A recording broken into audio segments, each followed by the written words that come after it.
Acheter une maison à 30 ans, bonne ou mauvaise idée? Alors, les 6 pièges à éviter. On verra à la fin si c'est une bonne idée. Tu as 30 ans, tu vas acheter une maison. C'est une question que beaucoup de personnes se posent et aujourd'hui, on va démystifier ce sujet. Sylvie m'a écrit récemment, j'ai 30 ans, je souhaite acheter une maison. Est-ce que c'est une bonne ou mauvaise idée? Et la réponse n'est pas aussi simple qu'un oui ou un non. Parce que tout dépend de ta situation. Dans cette vidéo, je vais te révéler les 6 pièges que tu dois absolument éviter si tu vas acheter à 30 ans sans mettre en danger tes finances. Reste bien jusqu'au bout car la fin que je vais te donner une méthode pour prendre la meilleure décision possible. C'est parti. Acheter une maison sans comprendre ce que c'est vraiment, la plus grande erreur que beaucoup font, c'est de croire que leur maison est un investissement. Et c'est totalement faux. Rappel important, ta résidence principale n'est pas un actif car elle ne génère pas d'argent. Au contraire, elle te coûte en crédit immobilier, charges fixes, taxes, entretien, assurance, intérêts bancaires. Si tu achètes une maison trop tôt, sans une base financière solide, tu risques d'être prisonnier de ton prêt. Ma règle personnelle, ma maison ne doit jamais dépasser 10% de ma fortune personnelle. Parce que je veux avoir une flexibilité financière et ne pas être coincé avec une dette trop lourde. Moralité, acheter une maison si tes finances te le permettent, sans te limiter, c'est ok.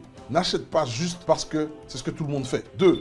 Tomber dans le piège des crédits toxiques. À 30 ans, beaucoup de gens veulent améliorer leur niveau de vie et prennent des crédits, une nouvelle voiture financée sur 5 ans, un smartphone, dernier cri, en paiement fractionné, des voyages payés en plusieurs fois. Le problème, c'est que crédit te rend esclave de ton salaire. Exemple frappant, tu vas acheter une maison, mais tu as déjà un crédit auto, plus de dettes de consommation. Résultat, la banque ne te prêtera pas autant que tu le veux. Ce que font les personnes intelligentes, elles réduisent au maximum leur crédit toxique avant de faire un achat, aussi important qu'une maison. Elles ne tombent pas dans le piège du paraître avec des dépenses inutiles. 3. Ne pas investir et rester dépendant d'un seul revenu. Beaucoup pensent qu'avoir un bon salaire suffit. Mais le problème, c'est qu'un salaire peut disparaître du jour au lendemain. Erreur classique. Tu achètes une maison, tu prends un crédit sur 25 ans et tu perds ton emploi. Comment fais-tu pour rembourser ton prêt? Les riches ont compris une chose essentielle. Un bon salaire ne suffit pas. Il faut investir. Investir dans des actifs immobiliers locatifs, bourse, business en ligne. Crée une seconde source de revenus pour ne pas être dépendant d'un seul salaire. Si tu ne cherches pas à investir aujourd'hui, tu risques d'être bloqué demain. Ne pas avoir d'objectif financier clair. Pose-toi cette question. As-tu un objectif financier clair pour les 10 prochaines années? Trop de personnes achètent une maison sans même savoir pourquoi. C'est normal d'avoir une maison à 30 ans. Tout le monde autour de moi l'a fait. C'est une erreur. Ce que tu dois faire avant d'acheter, définir un objectif financier clair et mesurable. Savoir combien d'argent tu veux générer chaque mois. Comprendre comment cet achat va s'intégrer dans ton plan global. Si tu n'as pas de plan, tu risques de t'engager dans un crédit qui te bloquera financièrement. En 5, dépenser sans penser à l'investissement. À 30 ans, on veut profiter de la vie, voyager, sortir, acheter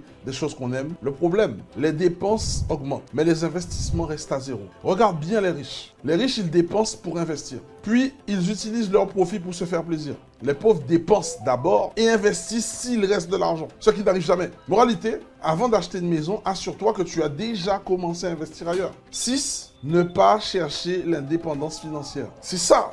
Ta plus grosse erreur, c'est celle-ci. Trop de gens comptent sur un seul salaire pour toute leur vie. Ils ne cherchent pas à développer d'autres sources de revenus. Le danger, si tu perds ton emploi, comment fais-tu pour payer ton prêt immobilier? Les entrepreneurs et les investisseurs pensent autrement. Ils créent plusieurs flux de revenus, business, immobilier, bourse, freelancing. Ils sécurisent leur avenir avant de s'engager dans un achat aussi gros qu'une maison. Si tu veux acheter une maison sans stress, commence par bâtir une liberté financière. Conclusion, es-tu prêt à acheter une maison? Là, on va résumer les 6 pièges à éviter. Ne crois pas que ta maison est un investissement. Ça, c'est le 1. 2. Éviter les crédits toxiques et la consommation excessive. 3.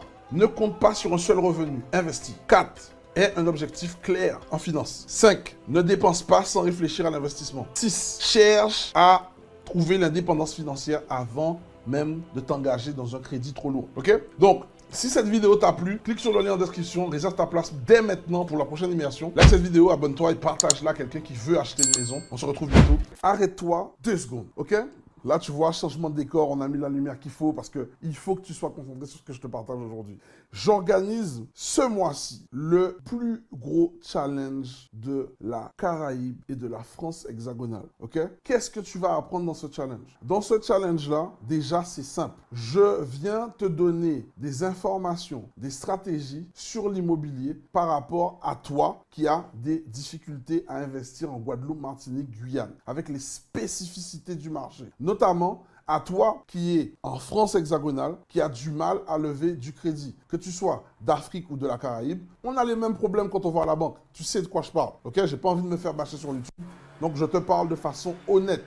Maintenant, ce que tu vas apprendre dans ce challenge, ce sont des stratégies, des techniques qui vont te permettre d'être certain que tu vas atteindre tes objectifs en immobilier. Ça fait peut-être plus de 1 an, 2 ans, 3 ans, 4 ans, 5 ans, 6 ans, voire 10 ans que tu souhaites investir dans l'immobilier et qu'en fait, à chaque fois, tu repousses ce moment tant attendu parce que tu te dis, oh, c'est peut-être pas fait pour moi. La réalité, c'est que c'est fait pour toi, mais comme tu ne sais pas comment y procéder, à chaque fois, dès qu'il y a une première difficulté, tu abandonnes. Le challenge, c'est l'occasion de pouvoir rencontrer des personnes comme toi, ok, qui ont eu des résultats et qui continuent à avoir des résultats où tu vas pouvoir t'inspirer de leur réussite et de leur stratégie que tu vas pouvoir mettre en pratique pour toi afin que ça fonctionne pour toi également, ok?